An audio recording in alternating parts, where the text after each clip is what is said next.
আসসালামু আলাইকুম everyone, it's me আফসানাত। কেমন আছো সবাই? আশা করি সবাই ভালো আছো।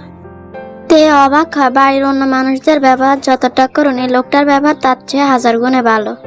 আরেম তার হাত ধরে একটা ঘরের দিকে নিয়ে যেতে লাগলো। তেও নীরবে তার শ্বশুরের পিছু পিছু যায়। তে আরেমকে চিনে, ইনি কয়েকবার তাদের বাড়িতে গিয়েছিল তার ভালো মন্দ জিজ্ঞেস করতে। সবচেয়ে বড় কথা, ইনি যে তার বাবার বন্ধু ছিল এটা সে জানতো, কিন্তু তার পরিবারের কারোর সাথে কখনো দেখা হয়নি তার।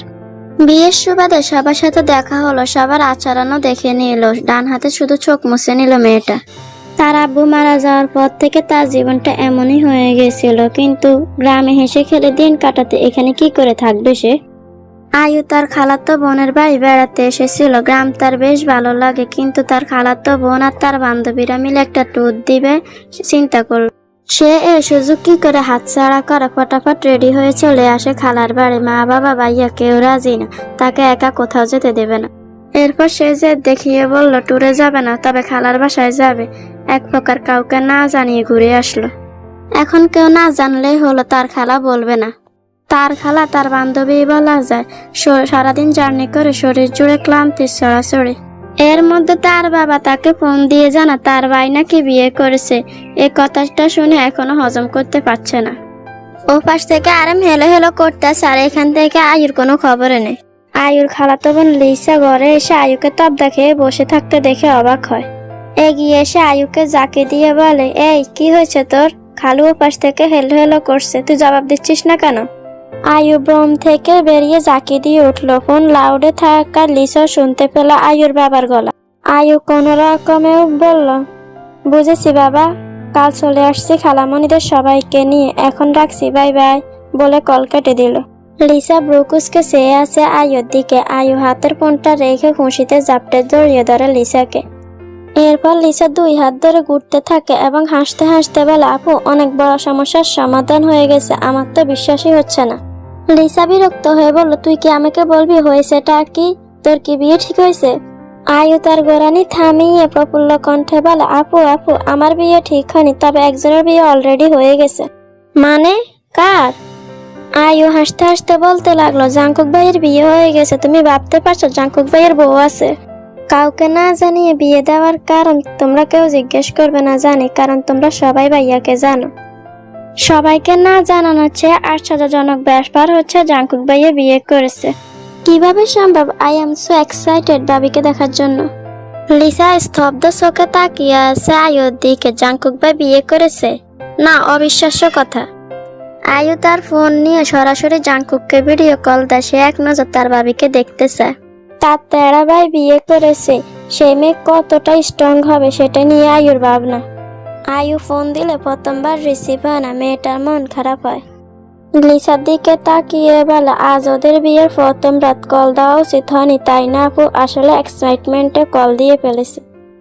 তখনই আয়ুর ফোন বেজে ওঠে। আয়ু দ্রুত ভাইয়ের ফোন রিসিভ করে কিছু বলার আগে জাঙ্কুক গম্ভীর স্বরে বলে, ট্যুর কেমন হলো তোর? আয়ুর হাসি মুখটা মুহূর্তে চুপসে যায়। ডোক গিলল মেয়েটা। তার ভাই কি করে জানলো সে ট্যুরে গেছে? সে তো কাউকে বলেনি। জাঙ্কুক টেবিলের উপর ল্যাপটপ রেখে সোফায় বসে ভার্সিটির কাগজপত্র গুছিয়ে রাখছিল। আয়ুর নীরবতা কাজ করতে করতে গম্ভীর স্বরে বলে, বাসা থেকে বের হওয়া এটাই লাস্ট ছিল তোর। আর তোর ফাঁসের গর্দাব আমার হাতে বেহিসাব থাপ্পড় খাবে, ওকে রেডি থাকতে বলিস। লিসার কোনো ভাবান্তর নেই। আয়ু বারবার ডোক গিলল। কোন দুঃখে যে কল করতে গেলে এখন নিজে বাস খাচ্ছে। প্রসঙ্গ বদলাতে মেকি হেসে বলল, ভাইয়া কংগ্রাচুলেশন। জাঙ্কুক কাজে ডুবে থেকে ব্রুকুসকে বলল, হোয়াই? আয়ু অবাক হলো। বিয়ে করেছে, সে কংগ্রেস করেছে, অথচ তার ভাই বলছে সে কেন কংগ্রেস করছে। তার মাঝে আবার কাজ বাজ করছে। নতুন বউ রেখে এসব কি করছে তার ভাই? ভাবনা রেখে বলল, ভাবিকে একটু দেখতে চাই, ভাইয়া ক্যামেরাটা একটু ঘুরাও। জাঙ্কুকের হাত থেমে যায়। ব্রুকুসকে বলে, কার ভাবি? আয়ু বিরক্ত হয়ে বলে, আমার ভাবি তোমার বউ। কথাটা শুনে জাঙ্কুক রেগে সাথে সাথে ল্যাপটপটা ঠাস করে বন্ধ করে দেয়। ও পাশ থেকে আয়ু তবদা খেয়ে যায়। কি হলো? লিসার দিকে খেয়াল করে দেখলো সে উল্টো হয়ে শুয়ে পড়েছে। আয়ু এগিয়ে গিয়ে বলল, লিসা আপু, ভাইয়া তো রেগে গেল। লিসা কোনো কথা বলল না। আয়ু হতাশার শ্বাস ফেলে বলে, ভাইয়া হয়তো কবুল বলছে, এখন বউ মানছে না, কি হবে এখন? লিসা উৎফুল্ল হয়ে বলল, সত্যি? আয়ু যাকে দিয়ে উঠলো বুকু থুতু দিয়ে বলে, তাই তো মনে হলো, কিন্তু তুমি খুশি হচ্ছ কেন? লিসা থতমত খেয়ে মন খারাপ করে বলল, ও কিছু না, তুই ঘুমা। 2 ঘন্টা যাবৎ জাংকুক ব্যালকনিতে পায়চারি করছে, তার মাথা আগুন জ্বলছে। কাজে ব্যস্ত থাকা ভুলে গেছিল তার গলায় একটা বাচ্চা ঝুলেছে। আয়ু বলার পর মনে পড়েছে তখন থেকে তার সবকিছু অসহ্য লাগছে। শরীর থেকে শার্ট খুলে ফেলেছে, উদাম শরীরে বিন্দু বিন্দু ঘাম জমেছে। জাংকুক ফোঁস করে শ্বাস ফেলে, দ্রুত পায় ওয়াশরুমের দিকে যায়। শাওয়ার অন করে চোখ বুঝে পুরো 30 মিনিট স্ট্যাচু হয়ে দাঁড়িয়ে থাকে। শক্তপোক্ত শরীর বেয়ে পানির কণা চুয়ে চুয়ে পড়ছে। জাংকুকের রাগ যেন কমার মতন নয়। রাগের চোটে হাত দুটো মুষ্টি করে বেলা দুটো পাঞ্চ মারে। নিজেকে ভিতরে সামলানোর চেষ্টা করে। এরপর শাওয়ার শেষ করে রেডি হয়ে বেরিয়ে যায়। হাত ঘড়িতে দেখে নিল 12টা 30 বাজে। দেখে তার শ্বশুর একটা ঘরে দিয়ে গেছিল, কোনো প্রবলেম হলে তাকে জানাতে বলছে। শাড়ি পাল্টে সালোয়ার কামিজ পরে নিল, এরপর নামাজ পড়ে নিল। এতে অতিরিক্ত কান্নার ফলে মাথা ব্যথা বেড়েছে। ব্যাগে টাফনিল থাকে সবসময়, অতিরিক্ত কান্নার ফলে এই টাফনিল প্রয়োজন পড়ে তার। আশেপাশে তাকালো, কোথাও কোনো পানি নেই। তাই বেরিয়ে এলো ঘর থেকে। ডাইনিং এ পানি আছে, নিচ্ছে জিরো বাতির আলোয় ডাইনিং আবসা আলোয় ভরপুর। সবাই হয়তো ঘুমিয়ে গেছে, তাই আর লাইট জ্বালালো না। জিরো বাতির আলোয় যা দেখা যাচ্ছে সেই আলোয় পা টিপে টিপে এগোয়, পাশে যেন কেউ না জেগে যায়। ডাইনিং টেবিলে এক জগ ভর্তি পানি পেয়ে খুশি হলো মেয়েটা। কোনো কিছুর দিকে না তাকিয়ে উল্টো ঘুরে আসতে নিলে হঠাৎ কোনো কিছুর সাথে ধাক্কা খায় তার পিঠ। পিছন ফেরার সাহস পাচ্ছে না, বারবার ডোক গিলছে। এক হাতে জগ আর এক হাতে মুখ চেপে আছে। এক্ষুনি গলা পেটে চিৎকার দিলে কি বাজে একটা অবস্থা হবে। জাংকুক রেডি হয়ে বাইরে বের হচ্ছিল, হঠাৎ তার পিঠের সাথে কিছু ধাক্কা খায়। ব্রু কুঁচকে পিছনে ফিরে তাকায়। ঝাপসা আলো বুঝলো কোনো এক মেয়ে গোসল করে মাথা ঠান্ডা না হলো শরীর ঠান্ডা হয়েছে তার। কিন্তু যখন বুঝলো সে বাচ্চা মেয়েটা এটা, তখনই রাগ তত্তর করে বাড়তে লাগলো। আবারও শরীর উত্তপ্ত হতে লাগলো। আপাতত তার মা বাবা ছাড়া বাসায় আর কেউ নেই, বাকি এই উটকো ঝামেলা। জাংকুক মেয়েটাকে না দেখলে খুব ভালোই বুঝলো এটাই সে মেয়ে। তের মাথা ব্যথা সারানোর ইচ্ছে আপাতত পালিয়েছে। সে এখান থেকে পালাতে পারলে এখন বাসে। দৌড় দেওয়ার জন্য পা বাড়াতে জাংকুক তের কোমর সমান জোরে ডান হাতে টেনে ধরে। হাত ঘুরিয়ে 2 বার পেঁচায়। তে ব্যালেন্স রাখতে না পেরে এবার জাংকুকের বুকে গিয়ে পড়ে। জাংকুক বাম হাতে ঠেলে তেকে তার থেকে দূরে সরিয়ে দেয়, তবে চুলের গোছা ছাড়ে না। শক্ত হাতে চুলের গোছা ধরে দাঁতে দাঁত চেপে নিরেট কণ্ঠে বলে, সামনে আসতে নিষেধ করেছে তাই পিছনে আসছো? তে কেঁপে উঠল। সে বুঝলো এটা তার স্বামী নামক জম। জাংকুক একই কণ্ঠে আবার বলল, আনসার মি। তে জিভ দিয়ে ঠোঁট বেঁধে চুলের গোছা শক্ত হাতে ধরা ব্যথা পেয়েছে মেয়েটা। 2 হাতে জগ চেপে ধরে কিছু বলতে চায়, তারই মাঝে জাংকুক দাঁতে দাঁত চেপে বলে, আর একবার যদি আমার সামনে পিছনে ডানে বামে এসেছো তো থাপ্পড় দিয়ে গালের সব দাঁত ফেলে দেব। ড্যামিট! কথাটা বলে এক ফাঁকা ছুঁড়ে ফেলে থেকে সামনের দিকে। তে কয়েক পায়ে গিয়ে পড়তে পড়তে বেঁচে যায়। হাতের জগের পানি থেকে কিছুটা পানি তার জামায় পড়ে। তের রাগ লাগলো। সে পানি নিতে এসেছিল, এ বেয়াদব লোকটা সামনে পিছে ডানে বামে কেন যাবে সে? আবসা আলোয় দেখলো পেছন থেকে লোকটির অবয়ব বেরিয়ে যাচ্ছে। তে তার হাতে থাকা জগের পানিটুকু জাংকুকের দিকে ছুঁড়ে মারে। জাংকুকের পা থেমে যায়। তেকে আর পায়কে ডান হাতে পানির জগটা শক্ত করে ধরে বাম হাতে সালোয়ার কিছুটা উঁচু করে ধরে দৌড় দেয় তার ঘরের দিকে। যেতে যেতে পিছু ফিরে বলে, আপনার সামনে পিছনে ডানে বামে যাওয়ার কোনো ইচ্ছে নেই। অমন ভদ্র মা আবার এমন বেয়াদব ছেলে হয় কি করে আল্লাহ জানে। কথাগুলো বলাও শেষ, তার ঘরে পৌঁছানো শেষ। ঠাস করে দরজা লাগিয়ে স্বস্তির নিঃশ্বাস ফেলল তে। এদিকে জাংকুক সাপের মতো ফুসফুস করছিল, মাত্র গোসল করে বেরিয়েছিল, আর এই বেয়াদব মেয়ে তার গায়ে পুরো এক জগ পানি ঢেলে দিল। আবার তাকে বেয়াদব বলে গেলে ইচ্ছে করছে দরজা ভেঙে ওই মেয়েকে নিয়ে পাগলা কুকুরের মাঝখানে ফেলে দিয়ে আসতে। দুবদাব পা ফেলে বেরিয়ে যায় জাংকুক। দরজা আটকে 2 হাতে চাকরা চুল টেনে ধরে তার। কয়েকবার এই পাশ ও পাশ করে গায়ে জোর দিয়ে দরজা একটা লাথি বসায়। হিসিয়ে একাই বলে, I will just kill you idiot girl. এরপর গাড়ি নিয়ে বেরিয়ে যায় জাংকুক। এদিকেতে অসহায় চোখে পানি জগের দিকে তাকিয়ে আছে। পানি নিতে গিয়ে ফাঁকা জগ নিয়ে চলে আসলো। তার আবারও রাগ হলো। কি পরিমাণে খারাপ হলে বিয়ের রাতে বউকে অস্বীকার করে। অমন বরের পিছনে তে ঘুরবে। অত সস্তা নাকি? পানি ছুঁড়েছে ঠিক করেছে, যা বলেছে সেটাও ঠিক বলেছে। সে অত সাদা সিধে নাকি? কিন্তু সে আজ যা বললো, যা করলো, আগামীকাল তার কি হবে? তা ভেবে একটা ডোক গিলল, আবার ভাবলো কিছুই হবে না, ওই লোকের বাবা খুব ভালো। এটা ভেবে মনে একটু সাহস উদয় হলো। মাথা ব্যথা বাড়তে লাগলো তের। পানি ছাড়া ওষুধ কি করে খাবে? বিরক্তির শ্বাস ফেলে শুয়ে পড়লো। আজ এই মাথা ব্যথার জন্য ঘুম হবে না। উফ! অনবরত কলিং বেল চাপাতে সুখে ঘুমের মধ্যে বারবার এপাশ ওপাশ করছে। ঘুমের মধ্যে বিড়বিড় করে বলল, কোন মাতাল রে এত রাতে আমার বাড়ি এসে মাতলামি করছিস? বেটা মাতাল যাবাক।